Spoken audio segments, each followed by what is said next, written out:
ചേട്ടന് ചേച്ചിക്ക് കുട്ടിക്ക് സ്കൂളിൽ പോകാൻ അങ്ങനെ എന്തൊക്കെ ആക്കണം. വണ്ടി സ്റ്റാർട്ടൊക്കെ ഇട്ട് മതിൽ കൊണ്ടുപോയി ഇടിച്ചിട്ട് എല്ലൊക്കെ എന്തൊക്കെ പ്രശ്നമാക്കിയിരുന്നു. പിന്നെ മോന് പ്രസവിച്ചെടുക്കുമ്പോൾ വണ്ടി റെൻറ്റിന് കൊടുത്തിട്ടുണ്ടായിരുന്നു. ഇത് അങ്ങനെ എടുത്ത് വെക്കാൻ പറ്റില്ലല്ലോ, സ്കൂട്ടി ബാറ്ററി ഒക്കെ കംപ്ലൈൻ്റ് ആവും, വണ്ടി തന്നെ പ്രശ്നമാവും, ഉപയോഗിക്കാതെ അങ്ങനെ വെച്ചാലും പറ്റൂല. അങ്ങനെയൊക്കെ ആയിട്ട് പിന്നെ കൊടുത്തു. പിന്നെ ആക്സിഡൻറ്റും ആയി. ആക്സിഡൻറ്റ് 4 കൊല്ലം 5 കൊല്ലം മുന്നേ. വണ്ടിയുടെ കവറിങ്ങൊക്കെ പൊട്ടിയത് കാരണം 35 രൂപ കിട്ടിയായിരുന്നു വണ്ടിക്ക്. അത്രക്ക് പെട്ടെന്ന് ആയില്ല, പക്ഷെ അതിൻ്റെ കവറിങ് പൊട്ടിയ കാരണം പൈസ കുറഞ്ഞ്. പിന്നെ അന്നൊക്കെ അർജൻറ്റായിരുന്നു, ലോഡ്ജിന് വാടക കൊടുക്കാൻ വേണ്ടിയുണ്ട്. ഇപ്പോഴല്ലേ ഈ ചെറിയ ഉള്ളിലേരിയ ഗ്രാമത്തിൽ ഇങ്ങനെ കിട്ടിയത്. പിന്നെ ഞാൻ കട ഒന്ന് കാളികാവ് സെൻറ്ററിലായിരുന്നു നോക്കിയത്. പിന്നെ അവിടെയൊക്കെ ക്വാർട്ടേഴ്സിന് വീടിനൊക്കെ ഭയങ്കര റേറ്റ്, കിട്ടാനില്ല, സൗകര്യമുള്ള കട എനിക്ക് അത്ര ഒരു റാഹത്തായി തോന്നിയില്ല. കാളികാവ് സെൻറ്ററിൽ അവിടെ അറിയണവരുണ്ടെങ്കിൽ അറിയാം, അവിടുത്തെ ഗവൺമെൻറ് ഹോസ്പിറ്റലിൻ്റെ ഒക്കെ പോണ റോഡിൻ്റെ ഫ്രണ്ടിന് കുറുകായിട്ടാണ്.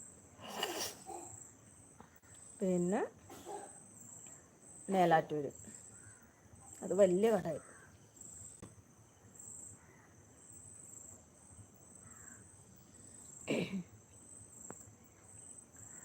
അപ്പോൾ ഈ മെസ്സേജ് ഇനിയുള്ള കാലം പുലിയായി ജീവിക്കൂ, അതെ, ജീവിക്കണം. ഓട്ടോറിക്ഷ സ്പോൺസറാ, അതെങ്ങനെ? അബി പറയണു ഓട്ടോ ഞാൻ സ്പോൺസർ ചെയ്യാന്ന്. വണ്ടി വാങ്ങണം. ഞാൻ ഓട്ടോ എടുക്കുകയാണ് എനിക്ക് ആഗ്രഹം. എന്ന് വെച്ചാൽ 2 കുട്ടികളേനൊക്കെ ആയിട്ട് പോകണമെങ്കിൽ, ഇപ്പോൾ മക്കളേനെ ഒരുപാട് വെച്ചിട്ട് ക്യാമറയിൽ വിടാൻ പാടില്ലല്ലോ. ഓട്ടോറിക്ഷ ഓടിക്കും. ഓട്ടോറിക്ഷ ആകുമ്പോൾ കാല് നീട്ടി വെച്ചാണ്ട് ഓടിക്കാമല്ലോ, ബൈക്കാകുമ്പോൾ പറ്റൂല, സ്കൂട്ടി ആകുമ്പോഴും പറ്റൂല. ഓട്ടോറിക്ഷ കുറച്ചൊക്കെ അങ്ങനെ ഇപ്പോൾ കൊണ്ടുനടക്കലില്ല, പിന്നെ അതുകൊണ്ട് ഓടിച്ചൊന്ന് പ്രാക്ടീസ് ആയാൽ മതിയല്ലോ.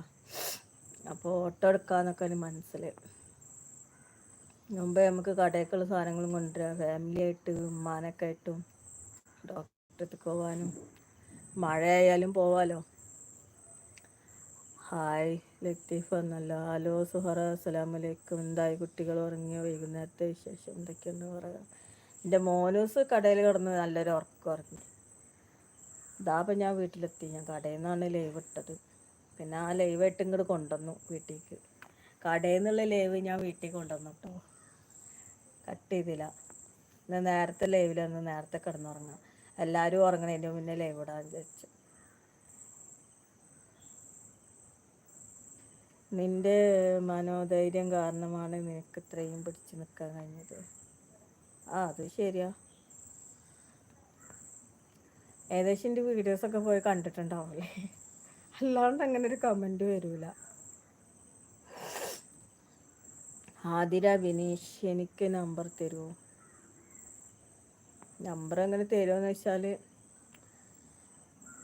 നിങ്ങളെവിടെ സ്ഥലം? ആദ്യം നമ്മളെ കടയിൽ വരൂ, ചായക്കടയിൽ വരൂ, നിങ്ങളെ കാണട്ടെ, നിങ്ങളെ ഫാമിലി മാറ്റേഴ്സൊക്കെ അറിയട്ടെ. അല്ലാതെ അറിയാത്ത ഒരാൾക്ക് ഞാൻ നമ്പർ കൊടുക്കൂല കേട്ടോ.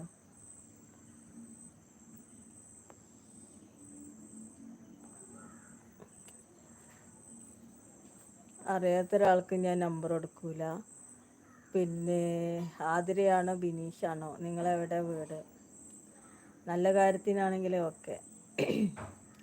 പിന്നെ ഇങ്ങനെ സംസാരിച്ചുകൊണ്ടിരിക്കാൻ എനിക്ക് ടൈമുമില്ല, അതാണ് പ്രശ്നം.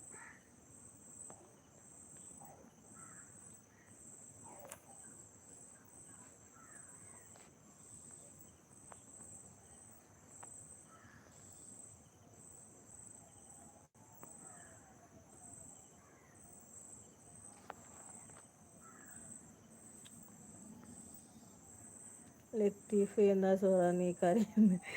ഞാൻ കരയണമൊന്നുമില്ല, അത് സ്ക്രീനിൽ എന്തുകൊണ്ടായതാണ്, കൈ തട്ടിയിട്ട്. ഫേസിൻ്റെത് സ്ക്രീനിൽ എന്തിലാണ് പോയിട്ട്